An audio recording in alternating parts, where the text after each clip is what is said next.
Друзья, всем привет! Вы на канале Хизарион, и сегодня я хочу поговорить о проблемах хаузинга в WoW. Я думаю, что вы, как и я, играли в разные игры и замечали, что в некоторых из них, особенно тех, которые относятся к жанру RPG, MMORPG или песочницах-выживалках, реализована идея возможности иметь свой дом в игре, где живет ваш персонаж. Зачем это нужно? Дом — это твое место в игре. Играя в RPG игры, мы, как правило, находимся в открытом мире полном опасностей. И ассоциируя себя со своим персонажем, мы всегда хотим после бурных сражений передышки, смены обстановки, сменить полной опасности мир выживания на мирное убежище, чтобы раскинуть таланты, провести менеджмент своего лута, почитать игровой журнал и квесты и, так скажем, перевести дух. Во многих играх с открытым миром, если мы говорим об RPG и путешествиях, это реализовано в виде лагеря, как, например, Baldur's Gate, или в виде относительно мирных городов, как в Ведьмаке, либо в формате дома, как, например, это хорошо реализовано в Skyrim и Fallout. Ну или, например, в отличном, на мой взгляд, аддоне к Готике 2 под названием Archalos. Дом в таких играх обычно дело наживное, которое доступно уже после некоторых испытаний. Как правило, это удовольствие не из дешевых, и чтобы купить или построить дом в том же Скайриме, нужно неплохо так подкопить денег. Дом — это награда, это результат наших приключений и того успеха и заработка, который мы достигли. Достигнув определенного уровня, повысив характеристики, пройдя множество испытаний в хорошей броне, мы уже не тот бомж из начала игры, которому давали задание рвать репу и мести улицы. Мы уже теперь паладин или свирепый воин, а может и мудрый маг. Поэтому статус требует своего места в этом мире, где можно бросить кости между великими подвигами. Так что же мы получаем в награду? Обычно это удобство. Кровать во многих играх восстанавливает здоровье и повышает скорость накопления опыта.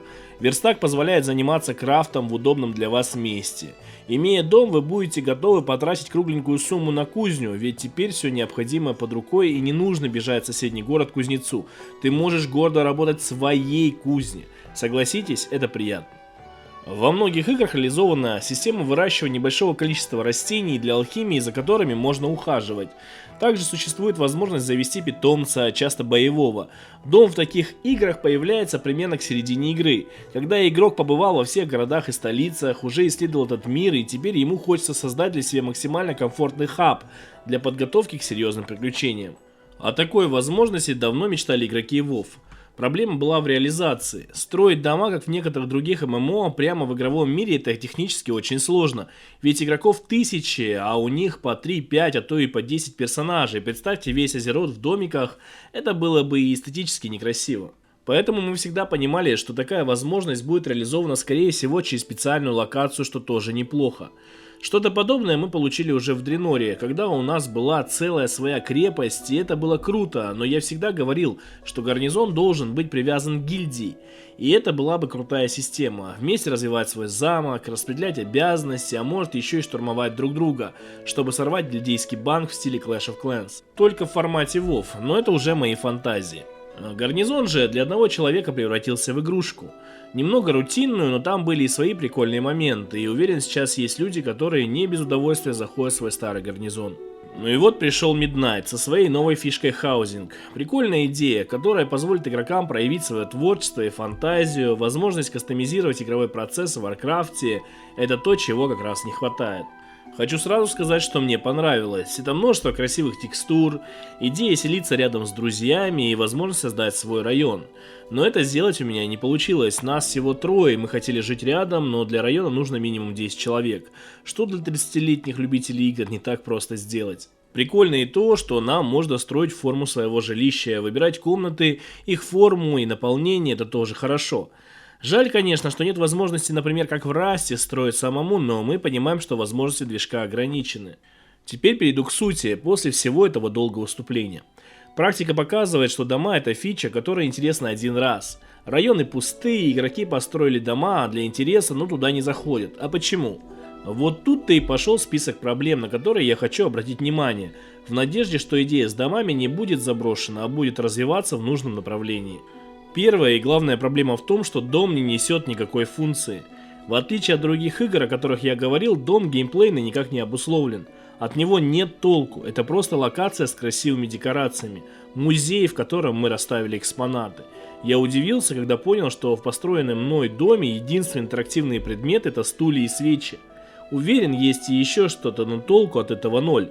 Манекен, который я установил, его даже бить нельзя. Вот и ответ. В дома никто не ходит, игроки время от времени посещают дома, чтобы расставить заработанные предметы интерьера, но как я понял из наблюдений, это делает 1 из 10 игроков. Предметы же интерьера теперь дают за квесты, например, за убийство лидера злого культа бездны нам могут дать стол или подсвечник. Выглядит, конечно, необычно. Что я считаю нужно сделать, чтобы дома ожили? Во-первых, нужно добавить туда возможность установки верстаков всех профессий. Алхимический стол и кузню — это логично, что великий герой Азерота, будучи алхимиком, может иметь дома все необходимое. Далее установить банк или возможность создания сундука в доме, куда можно дополнительно складывать хлам помимо банка.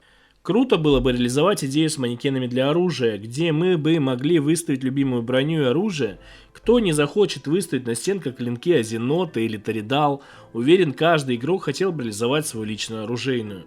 Тренировочные манекены во дворе как раз кстати, где можно было бы настраивать билд и практиковать его. Идея с кроватью для твинков, чтобы когда ты ложишься спать, у тебя, например, в 3 раза быстрее, чем обычно восстанавливалась полоска отдыха. Еще одна возможность использовать дом по назначению.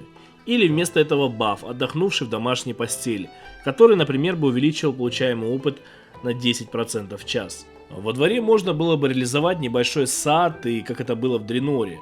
Да, конечно, это повлияет на экономику, но обычно ненасыщенные травы в небольшом количестве, и чтобы за ними можно было как-то ухаживать, почему бы и нет.